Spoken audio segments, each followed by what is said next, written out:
empieza con el silencio, no la quietud de una noche tranquila, sino una ausencia de sonido profunda, total y antinatural.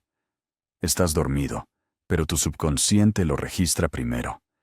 El zumbido grave, casi subliminal, de 60 ciclos de la red eléctrica, el mismísimo pulso del siglo XXI, ha desaparecido. El compresor de tu nevera no arranca. El leve zumbido de la media docena de cargadores esparcidos por tu dormitorio se ha desvanecido. El reloj digital de tu mesita de noche no está encendido. Es un silencio tan absoluto que se siente como un cambio de presión en los oídos, el sonido de una civilización que contiene la respiración antes de gritar. Te incorporas en la oscuridad total, buscando a tientas un teléfono que no es más que una fría y muerta losa de cristal. Y en ese primer momento de confusión, cometes tu primer error. Das por hecho que es solo un apagón. Crees que sabes qué hacer. Tienes un plan, una pequeña y ordenada lista de comprobación que descargaste de alguna web para preparacionistas. Encenderás algunas de esas velas de emergencia. Quizás saques la radio a pilas para oír qué está pasando. Tienes algo de agua extra, unas cuantas latas de chili en la despensa. Puede que incluso tengas un generador en el garaje, una posesión muy preciada que has usado quizás unas 10 horas en toda tu vida. Te dices a ti mismo que es una molestia, un inconveniente. Vivirás una aventura, una historia, que contar a tus compañeros de trabajo cuando vuelva la luz en un día o dos. Crees, con una certeza casi conmovedora en su ingenuidad, que estás preparado. Esa es tu ilusión. Un apagón. Qué pintoresco. Mientras buscas cerillas a tientas, pensando que esto es solo una versión más grande de una tormenta que ha estropeado un transformador, la máquina más grande y compleja jamás construida por la humanidad está muriendo activamente. Tu patético generador es una ruidosa campana que echa humo y llama a cenar. Un anuncio estruendoso para toda alma desesperada, en un radio de 3 kilómetros, de que tienes electricidad, de que tienes recursos. No te has preparado para un colapso de la red. Te has preparado para una acampada prolongada en tu propia casa. Toma de realidad. Esto no es un árbol que ha caído sobre un tendido eléctrico. Esto es un infarto sistémico. Y nunca te advirtieron de las señales reales, las arritmias silenciosas, que precedieron al momento final del electrocardiograma plano. Ahora, veamos la primera señal silenciosa, la que garantiza que nunca la verás venir, la desviación de frecuencia. Toda la red eléctrica, desde las presas hidroeléctricas del noroeste del Pacífico hasta las centrales nucleares de Florida, es una única máquina sincronizada. Mantiene un latido, una frecuencia de corriente alterna de precisamente 60 hercios. Cuando la cantidad de energía que se genera coincide perfectamente con la cantidad de energía que se consume, ese latido es constante. Pero si unas pocas centrales eléctricas grandes se desconectan de repente, o una ola de calor hace que millones de aires acondicionados se enciendan a la vez, el sistema se resiente. Las enormes turbinas que generan tu electricidad son objetos físicos con una inmensa inercia rotacional. Cuando la demanda supera a la oferta, literalmente se ralentizan. La frecuencia empieza a bajar, de 60 hercios a 59,9 a 59,7. No puedes sentirlo. Tus luces no se atenúan. Tu teléfono sigue cargando. Pero en las salas de control de los operadores de la red, las sirenas aúllan. En el casi colapso de Texas de 2021, la frecuencia de la red cayó por debajo de 59,4 hercios durante más de 4 minutos seguidos. ¿Entiendes lo que eso significa? No es una pendiente suave, es un precipicio. El sistema tiene mecanismos de autodestrucción incorporados, relés de protección diseñados para desconectar los generadores de la red si la frecuencia se desvía demasiado durante demasiado tiempo para evitar que se destrocen físicamente. Si esa frecuencia se hubiera mantenido tan baja, solo 5 minutos más, esos relés habrían empezado a activarse, no en un lugar, sino en todas partes. Es un proceso llamado fallo en cascada. Una central se desconecta, sobrecargando a las demás, haciendo que se ralenticen aún más, provocando que se desconecten. Es una espiral de la muerte que termina en una condición llamada arranque en negro. Hablemos de lo que realmente significa un arranque en negro, porque aquí es donde tu acogedora ilusión de que la compañía eléctrica arreglará las cosas en unas pocas horas se derrumba por completo. Un arranque en negro no es solo volver a conectar la corriente. Es el proceso de reiniciar toda una red eléctrica desde un estado de apagado total, sin ninguna fuente de energía externa. Piénsalo por un momento. Las centrales eléctricas necesitan electricidad para arrancar.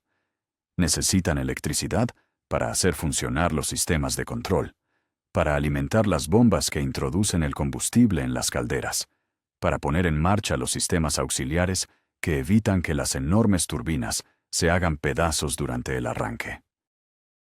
En una situación normal, toman esta energía de arranque de la propia red. Pero si la red está muerta, ¿de dónde viene esa energía?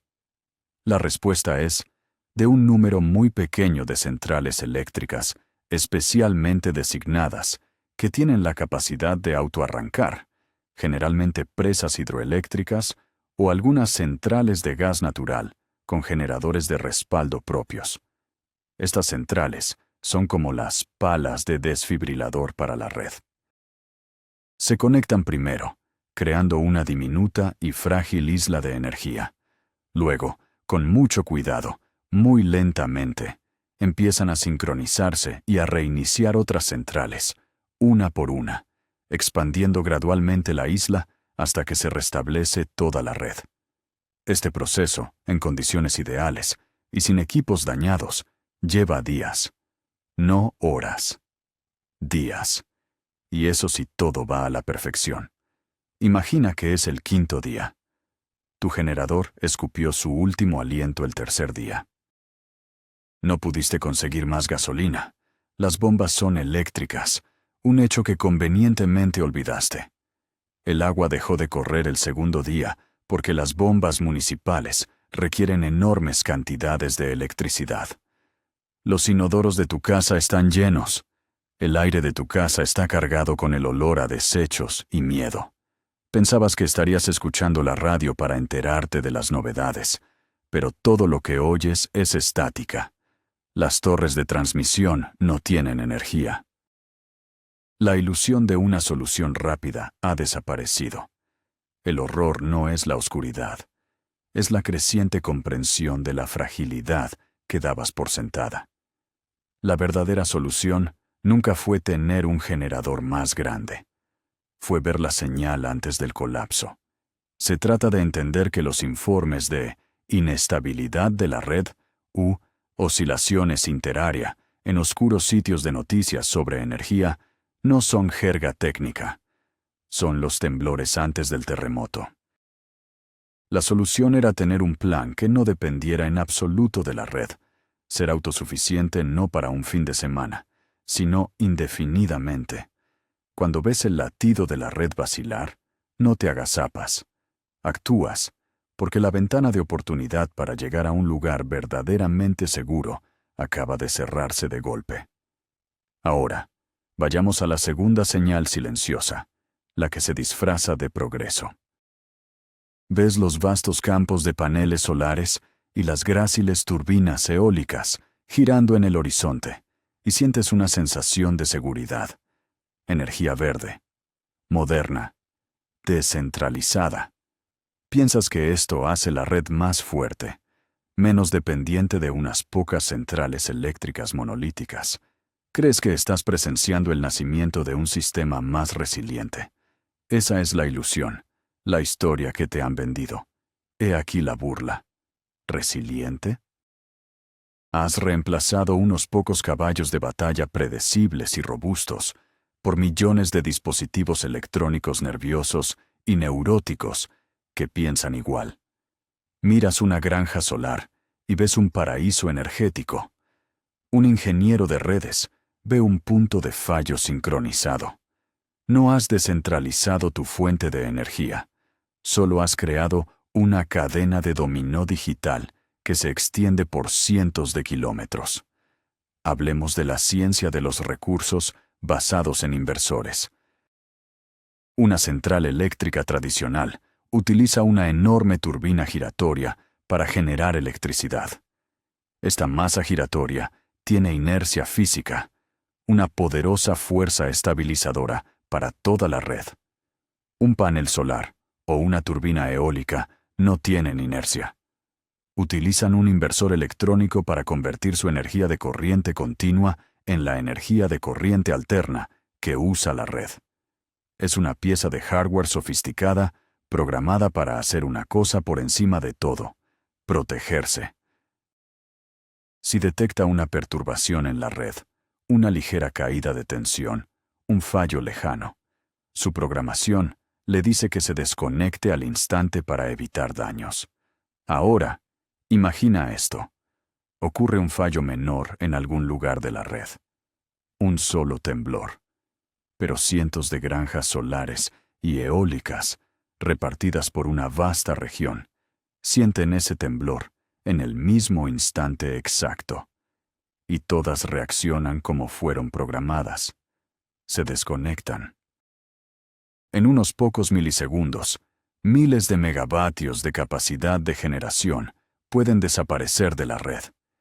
Esta fue la debilidad silenciosa revelada en Odessa, Texas, donde un pequeño fallo provocó que granjas solares, a cientos de kilómetros de distancia, flaquearan simultáneamente, llevando al sistema al borde del abismo.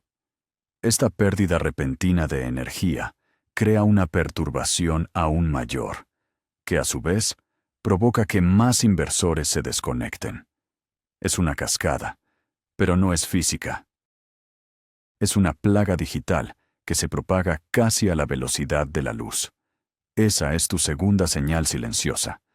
Informes de grandes e inexplicables caídas en la generación renovable, incluso en un día soleado y ventoso. Es la nueva y oculta enfermedad autoinmune del sistema. Profundicemos en la física de por qué esto es tan catastrófico. Cuando la turbina de una central eléctrica tradicional gira a 3.600 revoluciones por minuto, sincronizada con la frecuencia de 60 hercios de la red, contiene una enorme cantidad de energía cinética almacenada en esa masa en rotación. Si la carga en la red aumenta de repente, esa energía cinética almacenada actúa como un amortiguador, ralentizando la turbina muy gradualmente, dando a los operadores de la red preciosos segundos o incluso minutos para responder. Esto se llama respuesta inercial, y es el amortiguador invisible que ha mantenido estable la red durante más de un siglo. Pero los recursos basados en inversores tienen cero masa en rotación. Responden a los cambios en la frecuencia de la red no a través de la física, sino a través de algoritmos de software.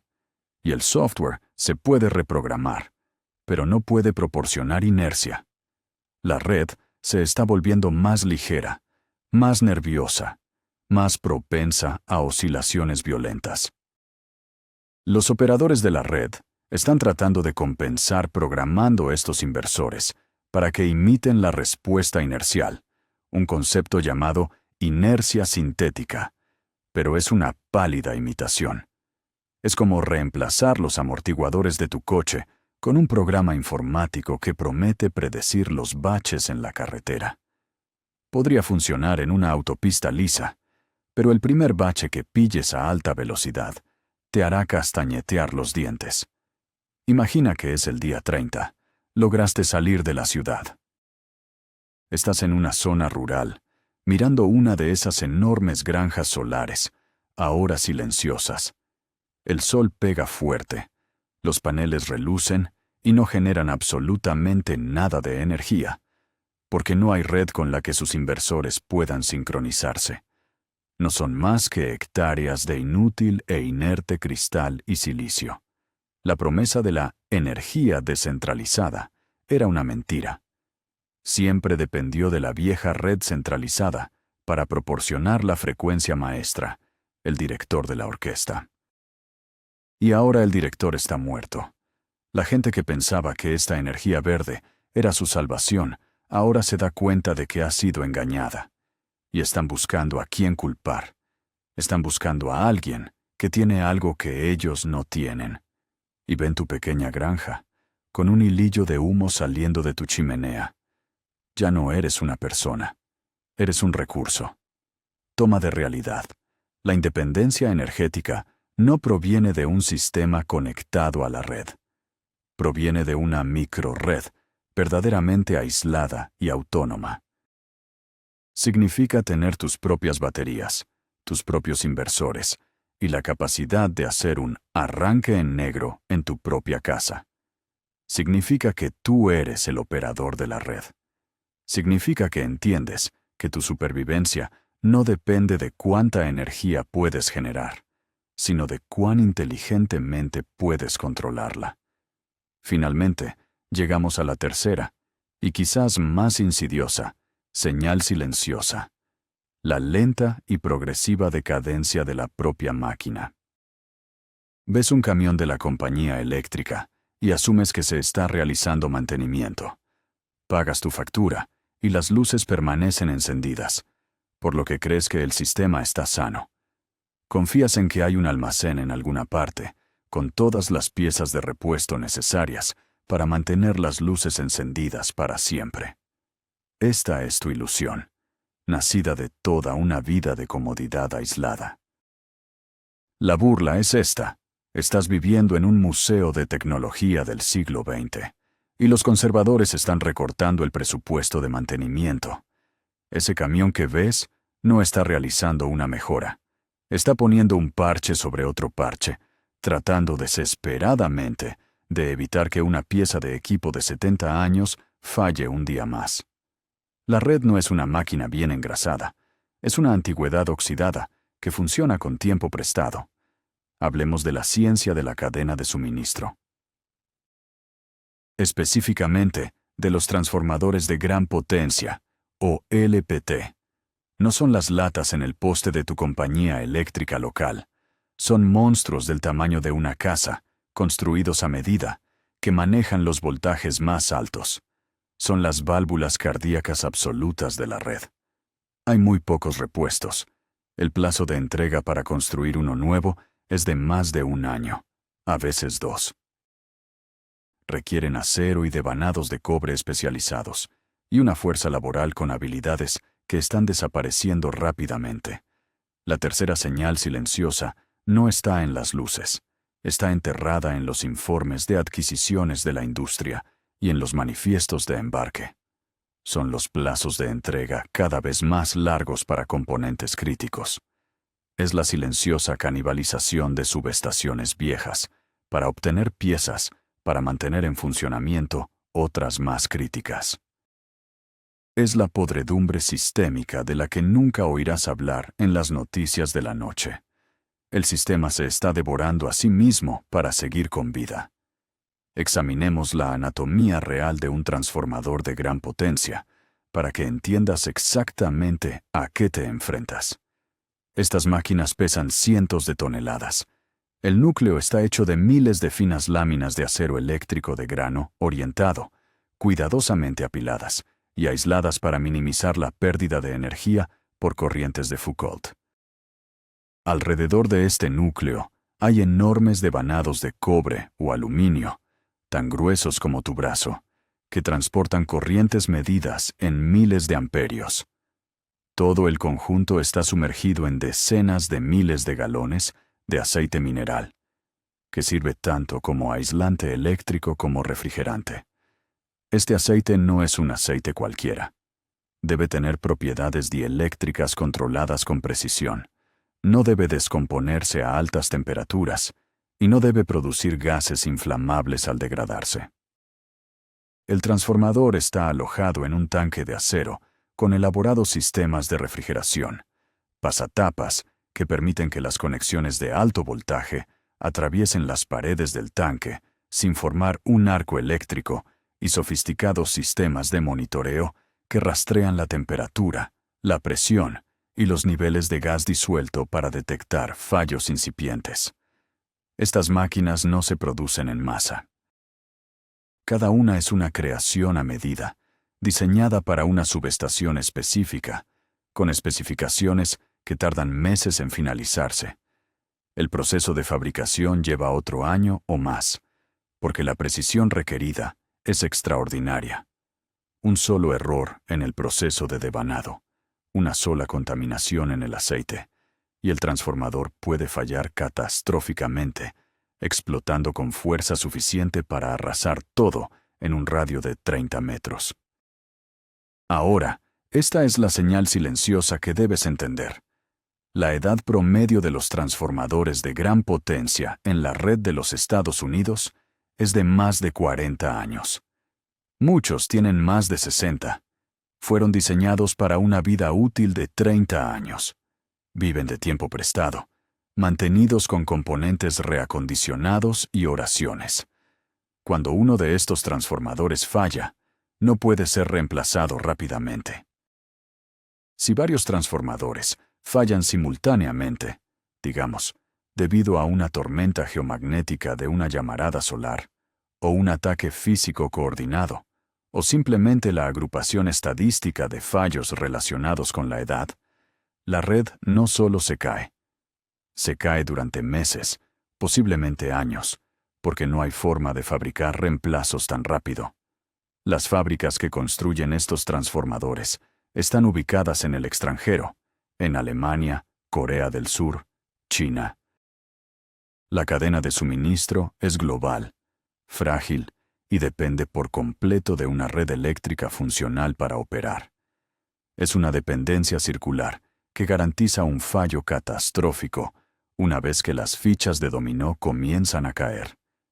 Imagina que es el tercer año. El colapso no fue total, no en todas partes. Algunas regiones lograron un arranque en negro, creando frágiles islas de energía, pero no pueden conectarse entre sí. Las líneas de alto voltaje que cruzaban el continente están a oscuras porque los enormes LPT en las subestaciones de interconexión fueron destruidos y no pueden ser reemplazados. La nación se ha fracturado en bolsas desconectadas de vida del siglo XXI, rodeadas por un vasto mar de oscuridad del siglo XIX. Si tienes la suerte de estar en una de esas bolsas, no estás a salvo. Eres un objetivo. Tienes lo que todos los demás quieren. La gran migración ha comenzado, una inundación de gente desesperada que se mueve de las zonas oscuras hacia la luz. La lucha ya no es por una lata de frijoles, es por un kilovatio hora. La última toma de realidad es esta. Tu supervivencia no puede depender de ninguna parte de la macroestructura. La solución es una localidad brutal. Tu santuario debe ser un circuito cerrado. No es suficiente generar tu propia energía. Debes tener los medios para reparar tu sistema. Necesitas un acopio no de alimentos, sino de materias primas. Necesitas las habilidades de un electricista, un maquinista, un herrero. Debes convertirte en la fábrica, porque la cadena de suministro global es un fantasma. Cuando la máquina finalmente muere, o te conviertes en tu propia máquina, o simplemente te conviertes en polvo. YouTube. Ahora hablemos del agua, porque aquí es donde tu fantasía de autosuficiencia cuidadosamente construida realmente comienza a desmoronarse. Tienes unas cuantas cajas de agua embotellada en tu garaje. Quizás incluso tengas un barril de lluvia y un elegante filtro de cerámica. ¿Crees que estás cubierto? Esta es la ilusión de alguien que nunca ha dependido realmente del agua no tratada para sobrevivir. Repasemos la microfísica de los patógenos transmitidos por el agua y por qué tus preparativos son irrisoriamente inadecuados. Primero, entiende que el tratamiento de agua municipal no se trata solo de eliminar la suciedad visible. Es un proceso de múltiples etapas, diseñado para eliminar amenazas microscópicas que pueden matarte en días. El agua que llega a una planta de tratamiento primero se filtra para eliminar grandes escombros, luego se envía a través de procesos de coagulación y floculación, donde los productos químicos hacen que las partículas suspendidas se agrupen. Estos grumos se asientan en tanques de sedimentación. El agua luego pasa a través de filtros de arena y grava para eliminar partículas más pequeñas. Finalmente, se desinfecta, generalmente con cloro, cloramina o luz ultravioleta, para matar cualquier bacteria, virus y protozoo restante. Todo este proceso requiere electricidad. Mucha. Las bombas que mueven millones de galones de agua a través de este sistema consumen más energía que un pueblo pequeño. Cuando la red muere, las plantas de tratamiento mueren con ella. En cuestión de horas, la presión en las tuberías principales de agua municipal comienza a bajar a medida que los tanques de almacenamiento elevados se vacían y las bombas dejan de rellenarlos. En 1 o 2 días, los grifos se secan, pero esa no es la peor parte. La peor parte es lo que le sucede al agua que todavía está en esas tuberías.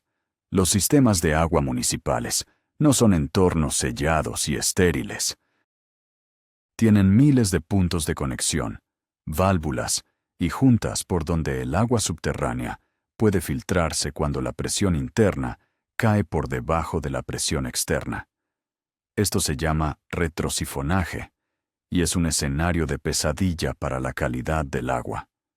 Una vez que la presión desaparece, el agua subterránea no tratada, potencialmente contaminada con aguas residuales, de sistemas sépticos defectuosos o líneas de alcantarillado rotas, comienza a infiltrarse en el sistema. El agua estancada en las tuberías se convierte en un caldo de cultivo para bacterias. Las biopelículas, que normalmente se mantienen a raya por el flujo constante y el cloro residual, comienzan a proliferar. Cuando la energía finalmente regresa y las bombas se reinician, empujan esta agua contaminada directamente a los hogares. La gente abre sus grifos, ve el agua fluir, asume que es segura y la bebe. Y luego mueren. Hablemos específicamente de Cryptosporidium parvum, porque este organismo es la peor pesadilla de tu filtro de cerámica. El Cryptosporidium es un parásito protozoario que causa la criptosporidiosis, una enfermedad caracterizada por una diarrea acuosa severa que puede durar semanas. En adultos sanos, es miserable pero sobrevivible. En niños, ancianos o cualquier persona con un sistema inmunológico comprometido, puede ser fatal debido a la deshidratación. El organismo existe en el medio ambiente como un oquiste, una forma latente y endurecida que es extraordinariamente resistente a la desinfección. Los oquistes tienen solo unos 4 a 6 micrómetros de diámetro, lo suficientemente pequeños como para pasar a través de muchos filtros que dicen ser efectivos. Tienen una pared externa resistente, que es impermeable al cloro, en las concentraciones que se usan típicamente en el tratamiento del agua. Pueden sobrevivir en agua fría durante meses. Y son excretados en enormes cantidades por individuos infectados. Una sola deposición de una persona infectada puede contener hasta 10.000 millones de oquistes. Una vez que esos oquistes entran en un suministro de agua, se propagan rápidamente. Tu filtro de cerámica, si es de buena calidad, podría tener un tamaño de poro de 0,2 a 0,5 micrómetros, que es lo suficientemente pequeño como para bloquear físicamente los ooquistes de Cryptosporidium. Podría. Si el filtro está limpio, si está correctamente instalado, si lo estás usando correctamente. Pero los filtros de cerámica se obstruyen. Se obstruyen rápidamente al filtrar agua turbia, Y el agua turbia es todo a lo que vas a tener acceso en un escenario de caída de la red. A medida que el filtro se obstruye, tienes que frotarlo para limpiarlo, lo que erosiona la cerámica y agranda los poros. Después de unos pocos ciclos de uso y limpieza, tu filtro ya no es efectivo. Y no sabrás que ha fallado hasta que ya estés enfermo. La solución no es un solo filtro. Es un enfoque de múltiples barreras. Necesitas prefiltración para eliminar sedimentos. Necesitas un filtro fino para los protozoos. Necesitas desinfección química o tratamiento UV para los virus y las bacterias. Y necesitas un respaldo para cada etapa, porque cuando tu sistema principal falla y no tienes forma de reemplazarlo, estás bebiendo agua contaminada, o no estás bebiendo en absoluto. Y no beber no es una opción. Considera las necesidades de agua del cuerpo humano. Un adulto promedio pierde aproximadamente 2,5 litros de agua al día a través de la respiración, la transpiración, la orina y la defecación en condiciones normales. En climas cálidos o durante el esfuerzo físico, ese número puede duplicarse o triplicarse. Necesitas reponer esa agua para mantener la homeostasis. Tu cuerpo es aproximadamente un 60% de agua en peso. El agua es el medio para cada reacción bioquímica en tus células. Regula la temperatura de tu cuerpo a través del sudor. Transporta nutrientes y oxígeno. Elimina los productos de desecho.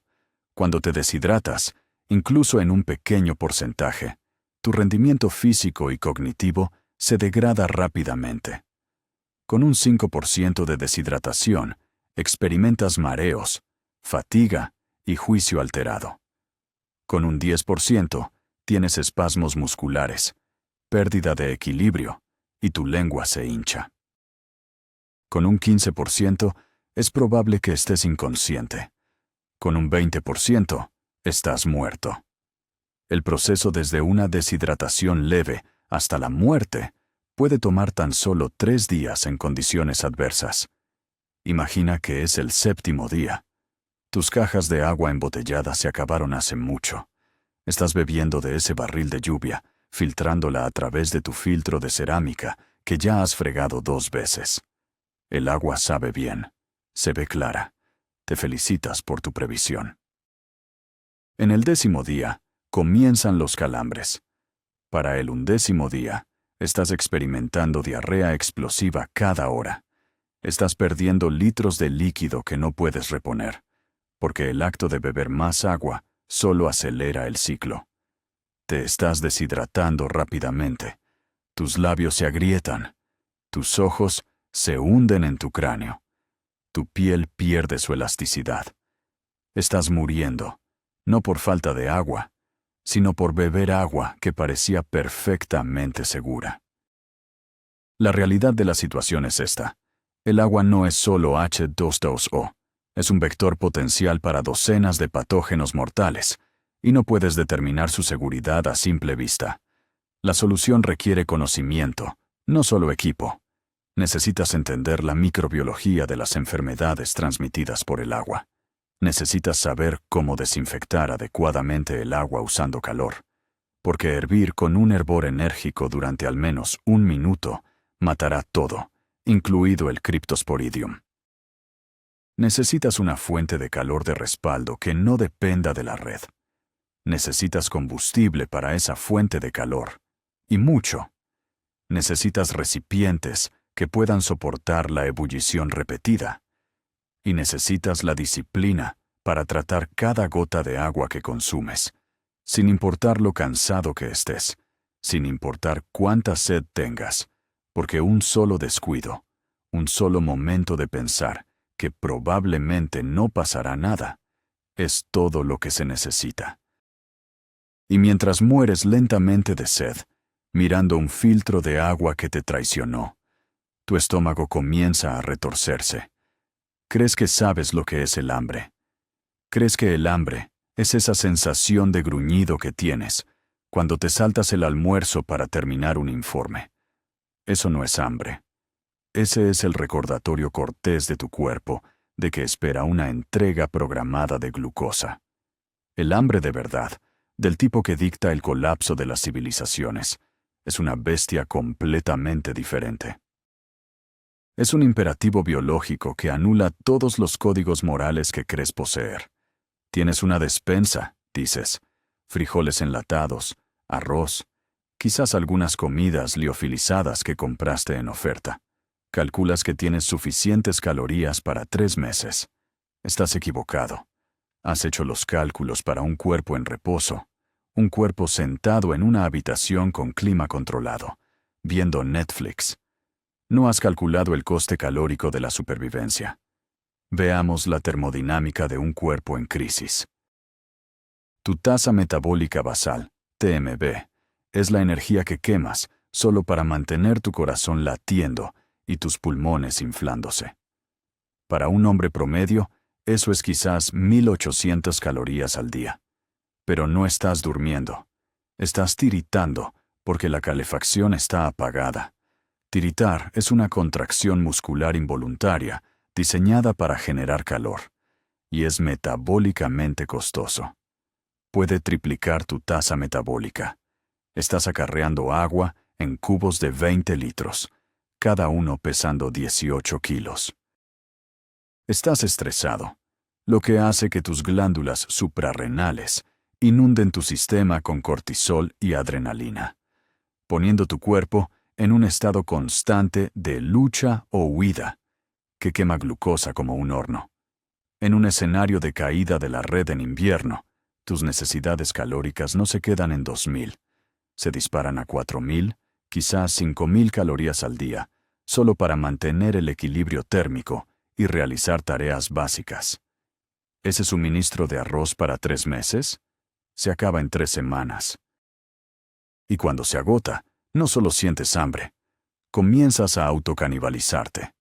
Aquí está la bioquímica de la inanición. Primero, tu cuerpo quema sus reservas de glucógeno en el hígado y los músculos. Eso dura unas 24 horas. Luego, cambia a la cetosis, quemando grasa. Esta es la fase segura, pero viene con niebla mental, letargo e irritabilidad. Pero no eres gordo. Eres un humano moderno con tejido adiposo promedio. Una vez que la grasa se ha ido, comienza el horror. Tu cuerpo entra en catabolismo. Comienza a destruir tejido funcional para obtener proteínas para la gluconeogénesis. Se come tus músculos primero. Tus cuádriceps se encogen, haciendo más difícil caminar.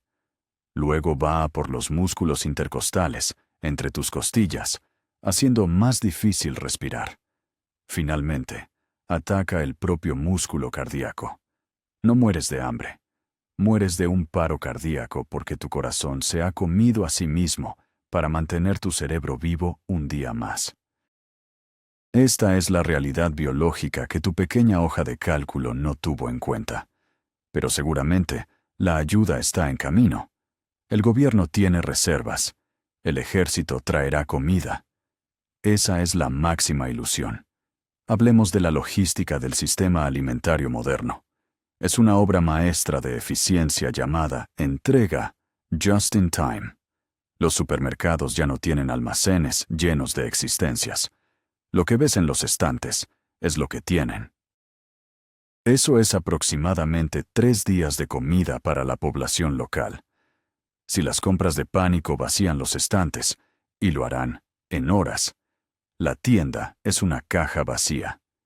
El reabastecimiento depende de una flota de camiones sincronizados por complejos algoritmos informáticos, y esos camiones tienen una debilidad fatal de la que nunca has oído hablar. No es solo el diésel. Es un fluido claro e inofensivo llamado AdBlue, o fluido de Escape Diesel, DEF. Los camiones pesados modernos, los que mueven el 80% de todos los alimentos del país, están equipados con sistemas de reducción catalítica selectiva, SCR, para reducir las emisiones. Estos sistemas requieren DEF para funcionar. Si el tanque de DEF se vacía, El ordenador de a bordo del camión envía una señal a la unidad de control del motor. No le pide permiso al conductor, reduce la potencia del motor hasta casi detenerlo, o impide que arranque por completo. Es un ladrillo de software. El DEF se hace con urea y agua desionizada. La urea se produce a partir del amoníaco. El amoníaco se produce utilizando el proceso de Haber-Bosch, que requiere enormes cantidades de gas natural y alta presión. Cuando la red se cae, las bombas de gas natural se detienen. Las plantas de amoníaco cierran. La producción de DEF se detiene. En semanas, cada camión moderno del país se convierte en una estatua inútil al costado de la carretera. No importa si tienen diésel. Sin el permiso del ordenador, no se mueven.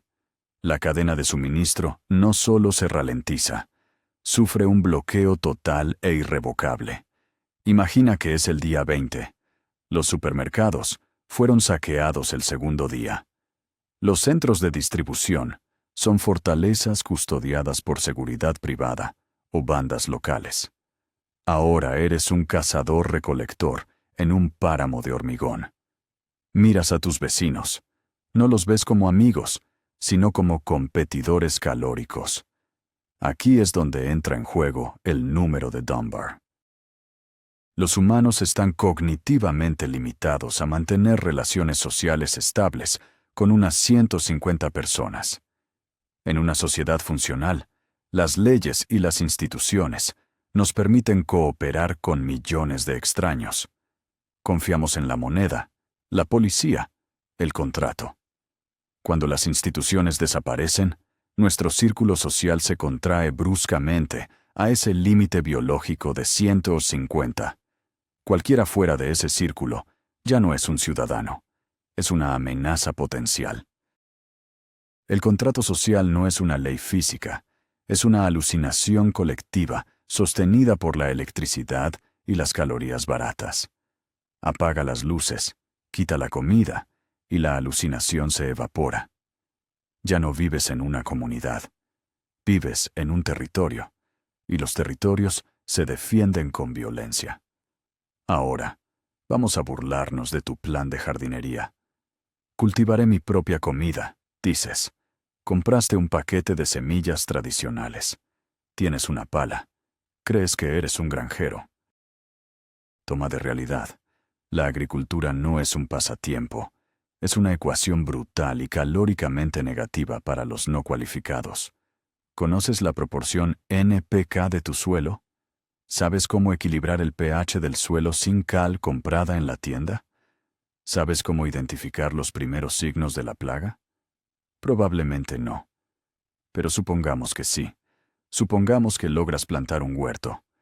Se tarda aproximadamente de 90 a 120 días en cultivar una patata. ¿Qué vas a comer durante esos 3 meses? Y aquí está el truco. Un huerto en un mundo hambriento no es una fuente de alimento, es una trampa. Es un activo fijo que debes defender 24/7. No puedes dormir, porque si lo haces, alguien te robará los tomates verdes. Te conviertes en prisionero de tu propia parcela de tierra. Para defenderla, quemas calorías patrullando. Para trabajarla, quemas calorías cavando.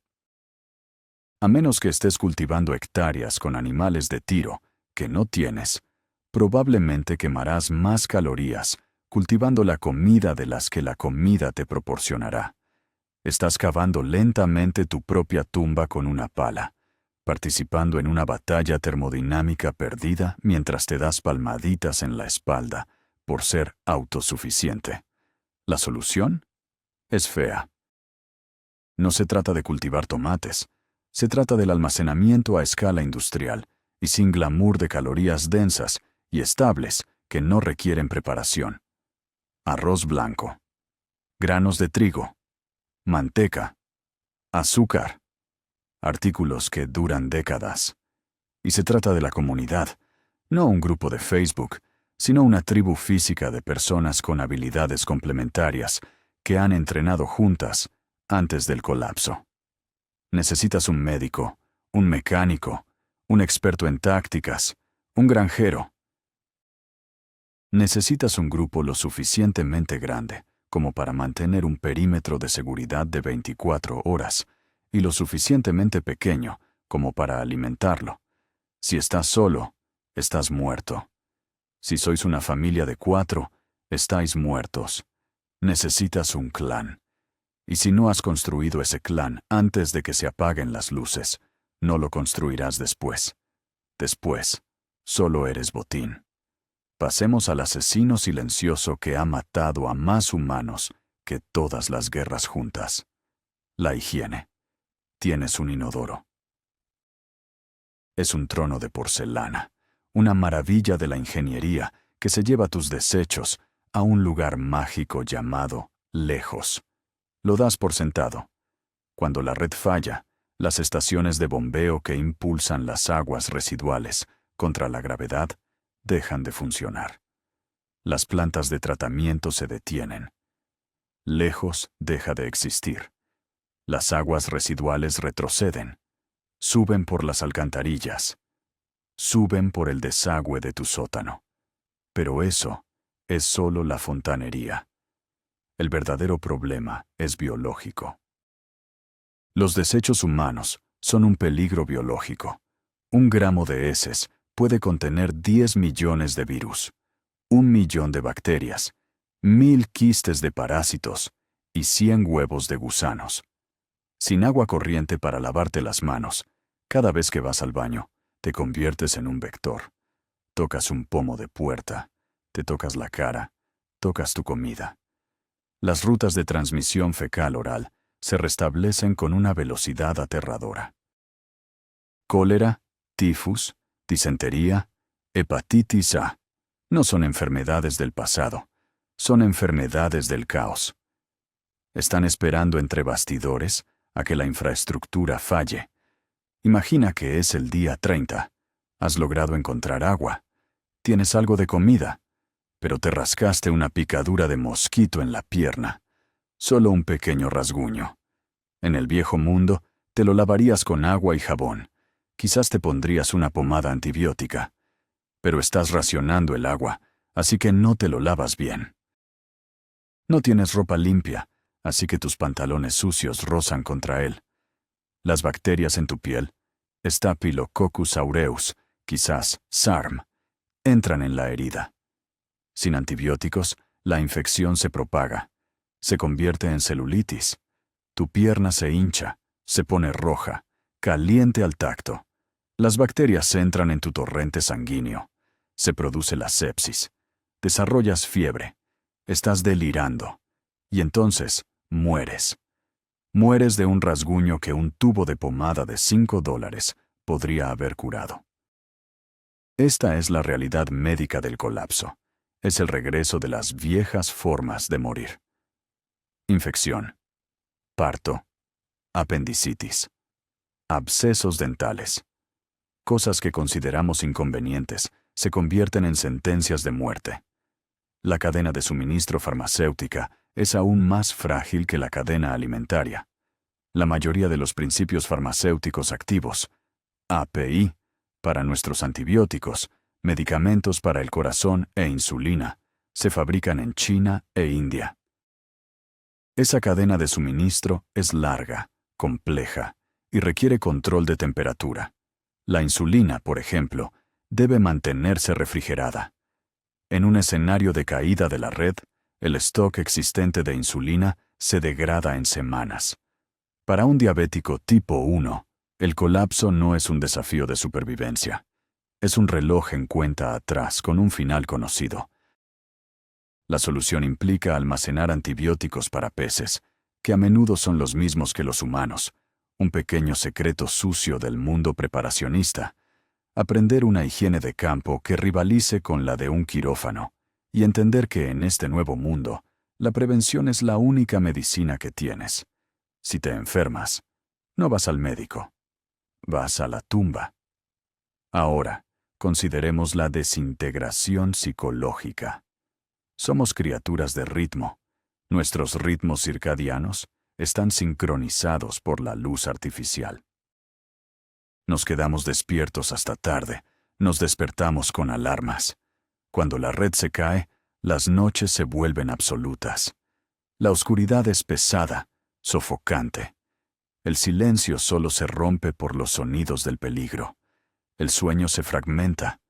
Entras en un estado de privación crónica de sueño que destruye tu función cognitiva.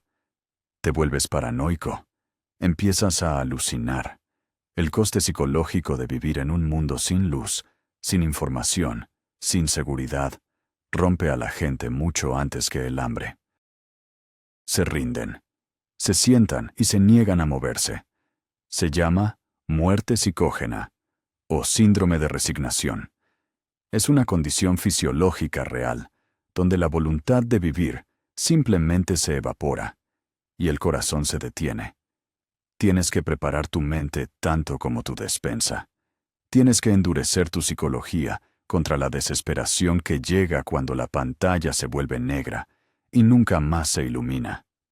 Conduces al hospital. Asumes que tienen generadores. Estás en lo cierto. Los tienen. Enormes bestias diésel en el sótano o en un edificio anexo. Están diseñados para funcionar de 72 a 96 horas. Ese es el estándar de atención. Pero aquí está la microfísica de por qué ese generador ya está muerto. El combustible diésel tiene una vida útil. Se degrada. Crecen microbios en él. El agua se condensa en los tanques. Si ese combustible no ha sido pulido, filtrado y tratado en los últimos 6 meses, es lodo. Cuando la red muere, el interruptor de transferencia automática se activa. El generador ruge a la vida. Las luces del hospital parpadean y se estabilizan. El personal respira aliviado. Creen que están a salvo. No lo están. Están en una cuenta atrás. Lo primero que muere es el sistema de climatización. Los hospitales son entornos sellados. Dependen de enormes manejadoras de aire para empujar el aire a través de filtros EPA para evitar que los patógenos se propaguen. Los generadores suelen estar dimensionados para alimentar cargas críticas, urgencias, la UCI, los quirófanos. No alimentan el aire acondicionado de todo el edificio. En 6 horas, la temperatura en los pisos superiores comienza a subir. El calor sube. En un hospital moderno con paredes de cristal, el efecto invernadero es inmediato. Las ventanas no se abren. La temperatura alcanza los 32 grados, luego los 38. Los pacientes con fiebre ya no pueden enfriarse. El aire se vuelve estancado, pesado con el olor a sudor, betadina y miedo. Luego, falla la presión del agua. Hablamos del agua antes, pero en un hospital, el agua no es solo para beber. Es para la esterilización. Los autoclaves, las máquinas que esterilizan los instrumentos quirúrgicos, usan vapor a alta presión. Sin presión de agua, no hay vapor. Sin vapor, no hay herramientas estériles. El hospital es ahora una clínica de campo sucia. Los cirujanos no pueden operar. No pueden lavarse las manos entre pacientes. La tasa de infección se dispara al 100%. Pero el verdadero horror es el silencio de las máquinas. La medicina moderna no se trata de médicos, se trata de sensores. Se trata del pitido del pulsioxímetro, de la bomba de infusión que regula el flujo de dopamina al microgramo, del ventilador que fuerza el aire en los pulmones rígidos. Todos estos dispositivos tienen baterías de respaldo. Esas baterías duran unas 2 horas. Cuando el generador prioriza las luces sobre los enchufes en las salas generales, las baterías comienzan a morir. Los pitidos se detienen, no todos a la vez, sino en una lenta y progresiva ola de silencio por las plantas. Las enfermeras corren de habitación en habitación, ventilando a los pacientes manualmente, apretando una bolsa de plástico para forzar el aire en sus pulmones. ¿Cuánto tiempo puedes apretar una bolsa? ¿1 hora? ¿4 horas? ¿Puedes hacerlo durante 3 días? No, no puedes. Y cuando te detienes, el paciente muere. Hablemos de la farmacia. No es solo una habitación con pastillas, es una bóveda con temperatura controlada. Insulina, vacunas, productos biológicos para enfermedades autoinmunes, medicamentos de quimioterapia. Todos requieren una refrigeración estricta, desde de groma a 8 prebabades. Cuando falla la energía, comienza la cuenta atrás. Tienes quizás 4 horas de masa térmica en esas neveras antes de que comiencen las desviaciones de temperatura. Una vez que la insulina se calienta, se desnaturaliza. Se convierte en una sopa de proteínas inútil. El farmacéutico del hospital ve cómo millones de dólares de líquido que salva vidas se convierten en basura. Cierran las puertas, no para mantener a la gente fuera, sino para mantener al personal dentro, porque cuando la turba se dé cuenta de que los medicamentos se están echando a perder, destrozarán el lugar. Y luego están los viajeros silenciosos. Este es el escenario de pesadilla que nadie discute. Superbacterias, Candida auris, enterobacterias resistentes a los carbapenémicos, ERC. Son organismos que evolucionaron en el ambiente empapado de antibióticos de la UCI. Viven en las superficies, las barandillas de las camas, el suelo, las cortinas. En un hospital en funcionamiento, se mantienen a raya mediante una guerra química implacable. Lejía, robots de luz, UV, habitaciones de presión negativa. Cuando los equipos de limpieza dejan de venir, cuando la presión negativa falla, estos monstruos se escapan. No necesitan la red, necesitan cuerpos. Y un hospital lleno de pacientes débiles, deshidratados y sobrecalentados es un buffet libre. El hospital se convierte en el epicentro de la próxima pandemia. No es un lugar de curación, es un reactor biológico que exporta la muerte a la comunidad circundante. Paso 5. La solución. La realidad médica. La solución es darse cuenta de que en un mundo sin red eléctrica no existe la atención sanitaria, solo existe el cuidado de heridas y los cuidados paliativos. No puedes realizar una cirugía en la mesa de tu cocina. Eso es una fantasía de película. Morirás de sepsis. La solución implica un cambio radical de mentalidad de tratamiento a prevención y estabilización. Acumula conocimiento, no solo pastillas. Tener un frasco de amoxicilina es inútil si no conoces la diferencia entre una infección viral y una bacteriana. Necesitas libros físicos. Donde no hay doctor, el manual Merck, edición profesional, supervivencia y medicina austera. Necesitas saber cómo diagnosticar sin una prueba de laboratorio. El cortafuegos de higiene. Tu supervivencia depende de crear una esclusa biológica alrededor de tu hogar. Nadie entra sin descontaminación. Necesitas galones de lejía. El polvo de hipoclorito de calcio crea lejía indefinidamente. Necesitas una zona de cuarentena designada. Si alguien se enferma, se le aísla inmediatamente, sin excepciones, ni siquiera para la familia. La dieta de la zona azul. No puedes tratar un infarto sin un laboratorio de cateterismo. Por lo tanto, no puedes permitirte tener un infarto. Debes estar en óptima condición metabólica antes del colapso. Si eres diabético, hipertenso u obeso, eres una víctima andante. La solución comienza en el gimnasio y en la cocina, ahora mismo. Farmacología austera. Necesitas entender la medicina herbal, no como tonterías hippies, sino como bioquímica. La corteza de sauce contiene salicina, que se metaboliza en ácido salicílico, aspirina. La miel es un potente antibacteriano para las heridas. Necesitas cultivar tu botiquín, porque la farmacia no volverá a abrir. Te sientas en tu sala de estar. Es el día 15 de invierno. La temperatura exterior es de 6 grados Celsius. La temperatura interior es de 2 grados. Llevas 3 capas de ropa, pero el frío está en tus huesos. ¿Por qué? porque tu casa fue construida bajo la suposición de energía barata. La construcción moderna es una mentira.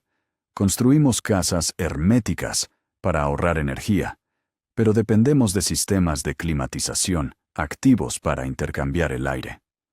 Cuando el ventilador se detiene, la casa se asfixia. Pero el verdadero enemigo es el puente térmico. Mira tus paredes. Detrás de ese pladur hay un montante de madera cada 40 centímetros. La madera tiene un valor R, resistencia térmica, de aproximadamente 1 por pulgada. El aislamiento de fibra de vidrio tiene un valor R de aproximadamente 3,5 por pulgada. Cada montante es una autopista térmica, conduciendo el calor fuera de tu casa. Tu casa no es una manta cálida, es un colador. El calor que generas con tu cuerpo, tus velas, tu pequeño calentador de propano, todo se está escapando a través de los montantes, las ventanas, las soleras superiores de tus paredes. Esta es la segunda ley de la termodinámica en acción. La entropía siempre aumenta.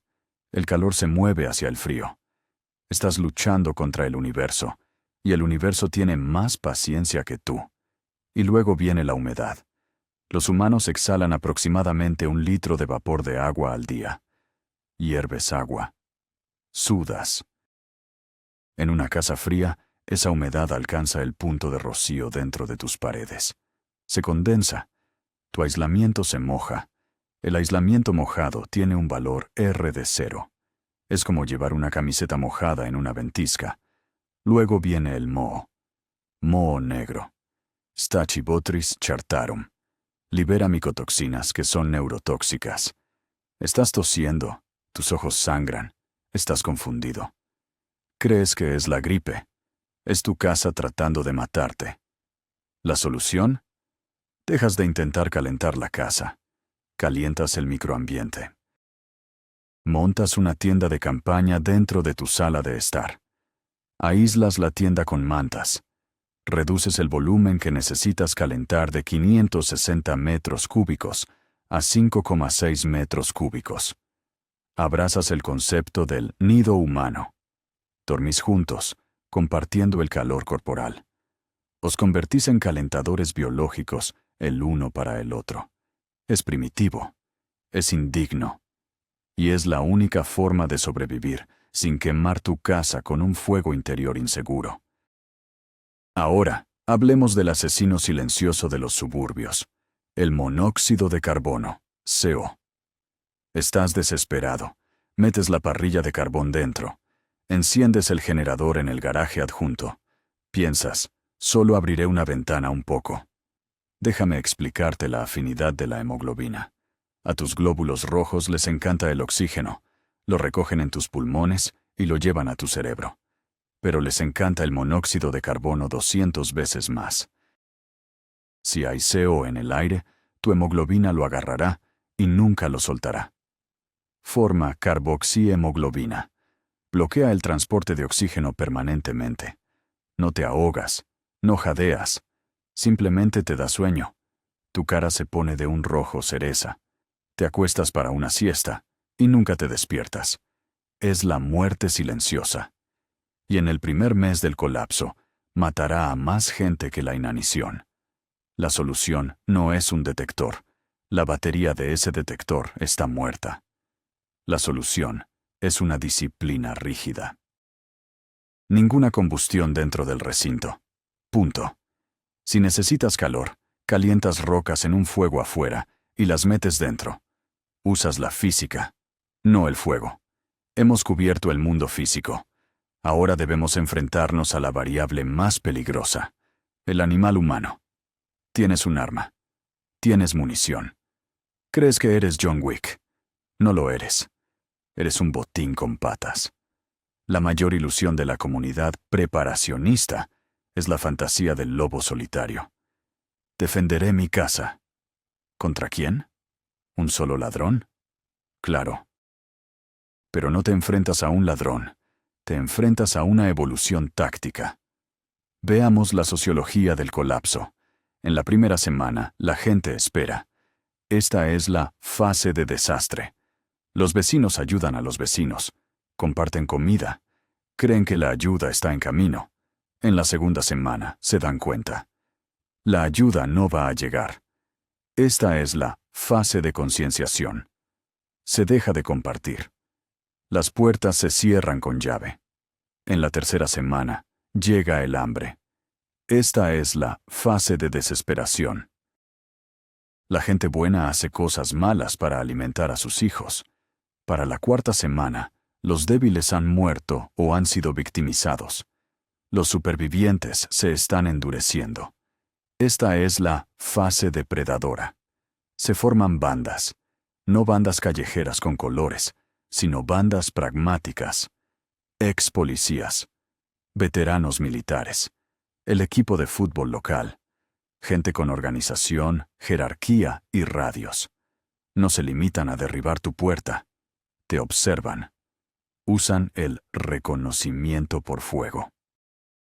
Envían a un niño a llamar a tu puerta pidiendo agua. Si se la das, saben que tienes recursos.